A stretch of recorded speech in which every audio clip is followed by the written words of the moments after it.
This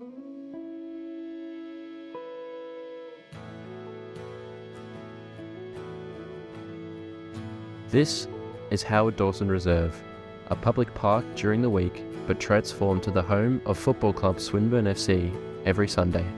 Founded in 1977, the club now play in the Metropolitan Leagues of Victoria and are entirely self-run, making for one of the most tight-knit communities you could imagine. From their achievements on-field to their many platforms of off-field success, Swinburne FC have become a pioneer of community sport.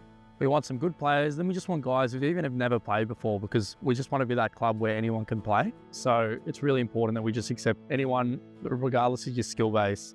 My name's Thomas Birchsmith, and I'm the president here at Swinburne FC. I joined the club in 2021, really keen to play soccer again. I played at school and was really keen to get involved. Yeah, and instantly just loved it. I mean, I was just a player in 2021, and it just made logical sense, like a lot of people, just to join Swinburne FC. Being a president at a club like this is always a big job because you're doing it as a volunteer, and there's been a lot of really good people over the years that have done it. But yeah, the current one, Thomas Birchsmith, he does a very good job. He loves the club, and yeah, it's good to see him thriving in that role. So the club's run with a committee. I think there's about maybe 8-9 people on the committee, and basically that's just where the decisions are made. So there's like a group of executives, myself, vice president, treasurer and secretary, which makes some of the bigger decisions like for coaching and finances. And then we have a range of other committee members that help run our social media, our relationship with the university. It's all volunteers. It's all just people pitching in, even people who aren't in the committee, just happy to lend a hand. It's much appreciated. I'm Jamie. So I've been here 6 years, and my role is sponsorship coordinator at the moment. So it's sort of slightly different for our club because I guess we're a uni club, so we don't have a lot of business owners. So it takes a fair bit of work sort of approaching businesses and trying to, I guess you got to show them that we can give them value. Obviously they're giving us value by sponsoring us. So you got to find a way to make them part of the club. There's a lot of little sponsors, but they all go a really long way in sort of helping a club of this size, particularly at this level. Despite only being an amateur football club, Swinburne conduct themselves like a professional team in terms of their media presence, and it has allowed for tons of growth and fun to be had. For me, it's really big just because that was the first role I did when I joined the committee. I did social media in 2022. We've just kind of made it like where we have a lot of good content, and we're just always trying to do different things. And especially when we have a lot of young people, like we should have a nice social media. It should reflect better than other clubs that don't have that. Yeah, it's a big part of what we do. I'd say, look, I can't speak for a lot of clubs because I don't know their setup, but it'd be very different.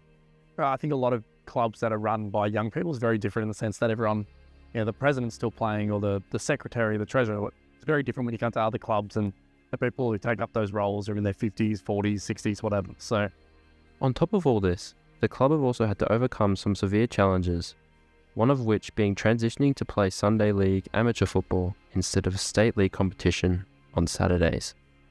A club previously has gone for not necessarily promotion, but it played on Saturdays. It's a little bit more intense. So these days it's a bit more relaxed, but I think people have fun. When I first joined, we started a Sunday League team, which were known as our thirds team. Fast forward to today, we only have teams on a Sunday, which I think is a good place to be in for a club of our level, purely because it's a bit more accessible to different people. And it also means we're all playing on the same day, which means that we can all kind of foster a bit of a closer relationship. I think as a university club, the Sunday League teams are a really good fit with sort of the uni culture. But there is a group of players at the club that want to take this as seriously as possible. And with that in mind, I think a crack at the state leagues wouldn't be the worst thing. But the most important thing is keeping that core group of players with the sort of ambition to play at the highest level possible around. And without that, it does make it tricky. But as long as that's there, I think it's an option. Having all teams play on a Sunday means your first, second, thirds, and whatever teams you have from there, the women's as well. But yeah, from a culture perspective, I think Sunday's always been the best bet, and that's probably why we stuck with it. Since I have been here, I definitely would say that to other people to get down to Swinburne FC because of the culture that we uphold here. So yeah, it's an absolute pleasure always coming down to training on Tuesdays, Thursdays, playing on a Sunday. It's just great being with all the boys.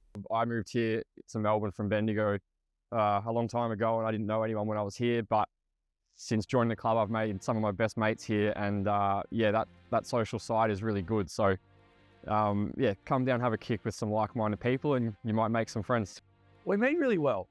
We mean really well. We're really trying to be fun. We do lots of things. We try and do a podcast. We try and film our games. We have people taking photos. We do stupid social media stuff. So I can guarantee you'll have fun. The most important thing and the most significant thing about our club is, I think, the culture. I think everyone from the first through the thirds is really, really close. There's some good footballers at this club. There's some very average footballers at this club, and it doesn't really matter because we're all great mates. We train together, we play together, we watch each other play, and I think that's what it's all about when you're playing at this level. And it's a great place to be.